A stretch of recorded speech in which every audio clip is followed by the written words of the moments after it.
Today serial review के साथ रहना।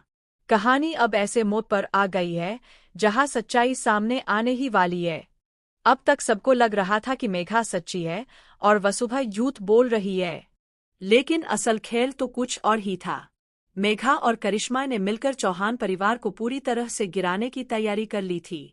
हर चाल सोच समझकर चली गई थी। अब सब कुछ उनके हाथ में था, पैसा, मान सम्मान, यहाँ तक कि देव भी उनके ह्यांसे में आ गया था। लेकिन कहानी में जो मोड़ अब आ रहा है वो सब कुछ बदलने वाला है। अब देव समझ चुका है कि मेघा उसे फंसा रही है और करिश्मा उसकी असली साथी है। देव ने एक बहुत बड़ा प्लान तैयार किया है। उसने सबके सामने यह दिखाया कि उसे वसुधा पर भरोसा नहीं है और मेघा पर है, ताकि मेघा और करिश्मा उस पर शक न करें। देव यह भी जान गया है कि मेघा और करिश्मा असल में बहनें हैं।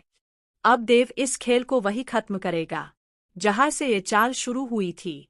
शादी वाले दिन मंडप में सबके सामने देव चुप नहीं रहेगा। वो कहेगा, मैं कोई नासमझ नहीं हूँ जो मेघा जैसी लड़की से शादी कर लूं। हर किसी की नजरें देव पर होंगी और तभी वो सच्चाई सबके सामने उजागर करेगा। चौहान परिवार के सामने मेघा का असली चेहरा आएगा। मेघा को लगेगा कि उसने जीत लिया है देव को, लेकिन सच्चाई उसके सामने सब कुछ गिरा देगी। चंद्रिका को सबसे बड़ा झटका लगेगा क्योंकि उसने ही सबसे ज्यादा भरोसा किया था। पहले करिश्मा और अब मेघा। उसने क्यों नहीं मानी वसुधा की बात? अब वो पछताएगी कि उसकी पसंद हर बार गलत ही क्यों निकलती है। देव हर चीज चीट कर बताएगा और आखिरकार चंद्रिका वसुधा से माफी मांगेगी। अब सवाल उठता है, क्या चंद्रिका वसुधा और देव की शादी के लिए तैयार होगी? क्या अब वो अपने फैसले बदल पाएगी? कहानी अब ऐसे मोड़ पर है जहां से वापसी संभव नहीं।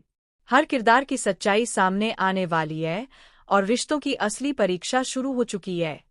तो आप क्या सोचते हैं? क्या वसुधा और देव की जोड़ी बननी चाहिए? क्या चंद्रिका को अब अपनी आंखें खोल लेनी चाहिए? अपनी राय हमें जरूर बताइए और टुडे सीरियल रिव्यू को सब्सक्राइब करना न भूलिए।